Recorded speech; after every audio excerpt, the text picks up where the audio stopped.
The story of some quasi-romantic, fleet-of-foot, Scarlet Pimpernel character in the form of Julian Assange darting in the cyber shadows. It's very, appealing. I am very pleased to be amongst so many people I can respect. I don't think I have ever been... Assange is an ideal media figure. He's been portrayed as the Lone Ranger of the information age. Who to? Arnie. You are the only one which is sounding like a pure angel. Me? Yes. A pure angel? Yeah, that's just the hair. Praise and prizes have been poured over WikiLeaks. Time magazine has included Assange on a shortlist for the world's most influential man. You should remember Solzhenitsyn's words that in the right moment, one word of truth outweighs the world. But all is not quiet on the WikiLeaks front. Assange is aware that the Iraqi material that's shortly to be released will generate even more anger. In August, he travels to Sweden. He applies for a residence permit to obtain the protection of the world's most extensive freedom of the press law. Kväll, efter dagar av spekulationer så kan Rapport nu avslöja att Piratpartiet tar över ansvaret för säkerhet och drift av sajten WikiLeaks dataservrar. Does this mean that WikiLeaks is becoming even more Swedish? I hope so. To start with, everything goes well. Julian Assange is welcomed with open arms. He's invited to major political and trade union venues. And there are calls that he should be awarded the Nobel Peace Prize. Julian Assange gör en blixtvisit i Stockholm. Och när svenska medier får höra om besöket börjar telefonerna gå varma. Ingen vill missa mannen bakom sidan som gjort fler avslöjanden under sin 3-åriga livstid än vad många nyhetsredaktioner tillsammans lyckats med under årtionden. A couple of days later, the picture changes dramatically.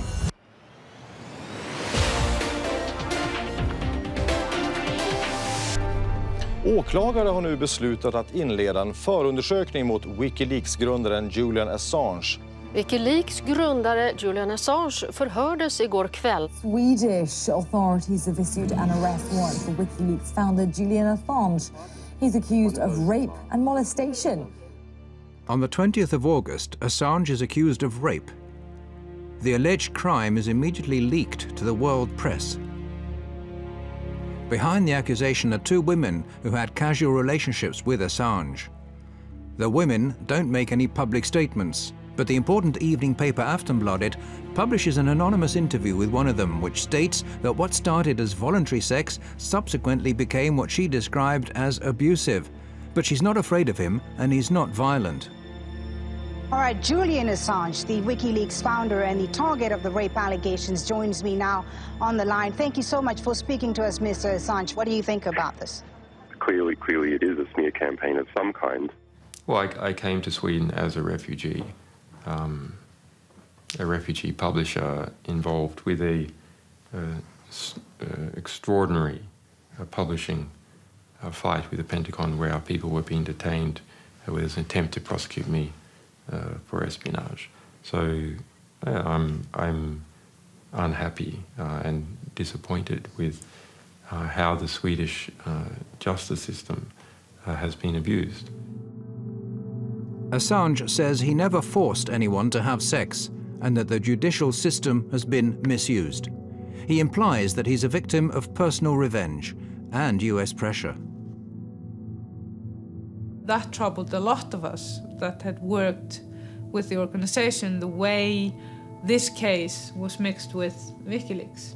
The way, of course, there must have been a party at the American embassy in Sweden when they read these news. It's like, yes, we don't have to do anything except just to pass this on. But whatever the truth is, a shadow has now been cast not only on his but also WikiLeaks' name.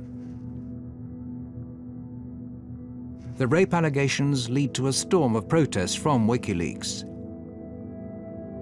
WikiLeaks has become the sensation because the 2 last big scoops, and the only scoops that have been actually played into the hands of the mainstream media, are sort of WikiLeaks versus the US or Julian Assange versus the Pentagon.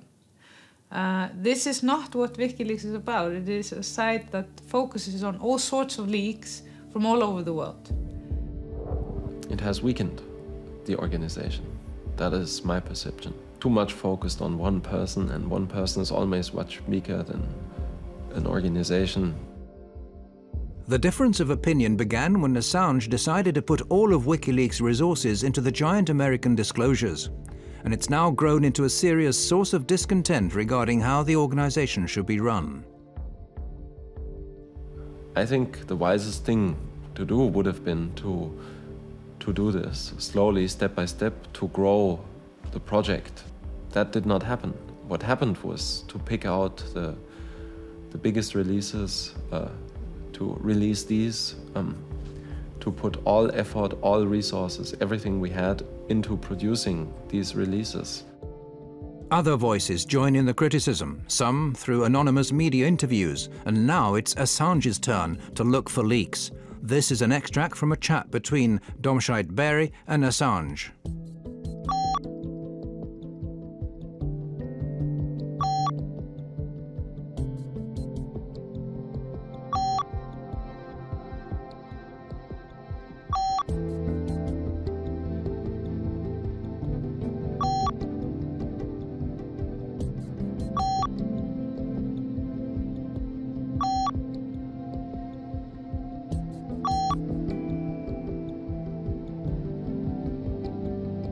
If you preach transparency to everyone else, you have to be transparent yourself. You have to fulfill the same standards that you expect from others. And I think that's where we've not been heading into the same direction philosophically anymore. The argument ends with Daniel and several others quitting WikiLeaks. Eventually this ended with me arguing with Julian about basically his dictatorial behavior, which ended in Julian saying to me that if I had a problem with him, I could just piss off, I quote. Those who quit the organization build up their own site on the quiet, OpenLeaks, to be run without an authoritarian editor and serve purely as an online distribution service, helping people deliver material anonymously to the media. OpenLeaks is a technology project that is aiming to be a service provider for third parties that want to be able to accept material from anonymous sources. Well, I'm inclined not to talk too much about the few people that have decided that their interests are not with the WikiLeaks anymore. What I hear is that some of the people are, contemplating to open up their own website with the same ideal as WikiLeaks, and I think that's an excellent idea, and I wish them well. I think it's the more the better. WikiLeaks continues to pursue its set strategy, which leads to massive media reaction when the next part of the material is published.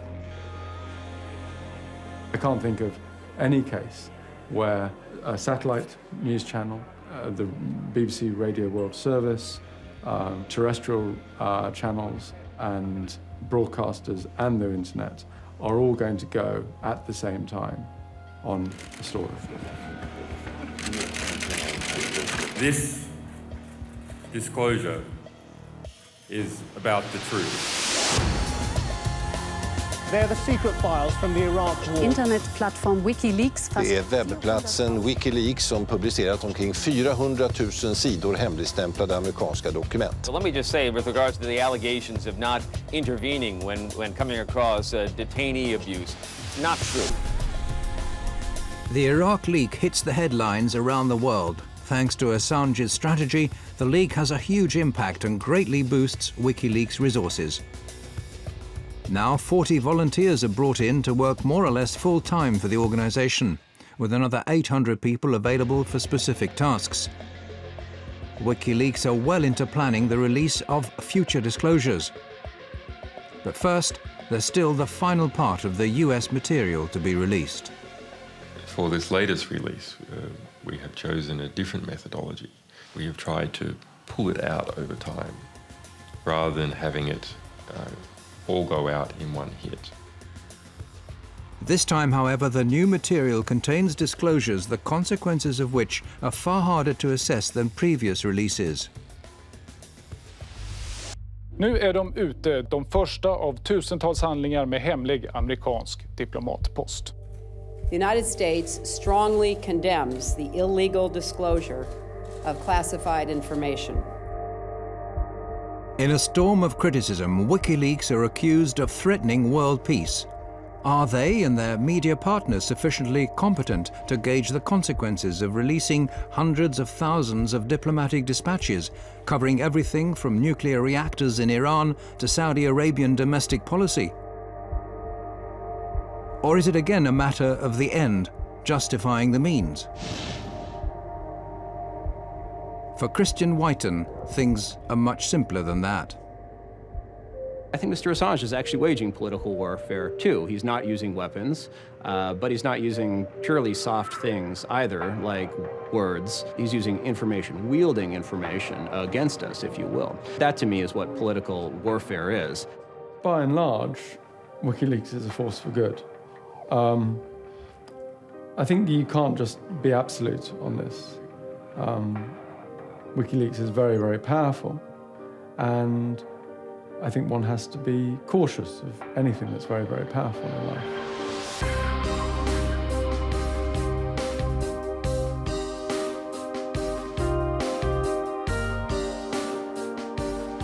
WikiLeaks' website may disappear again tomorrow, or it may suddenly reappear in 1,000 other locations.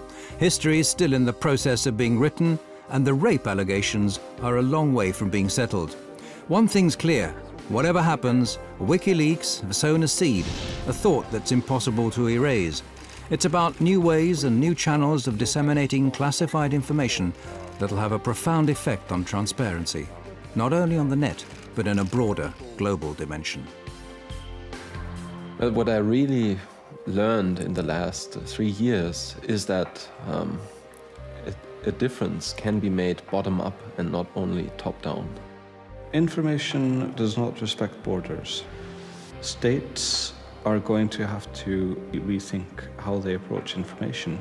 Any state which fails to do this will cease to exist. Well, you know, if we're going to have a military and a defense policy, it's predicated on having information that is controlled. Of course, we're a democracy. We're one of the most open countries, I believe, in the history of the world. But information has to be protected in certain circumstances and denied to the public. Democracy without transparency is no democracy. I mean, that's just an empty word.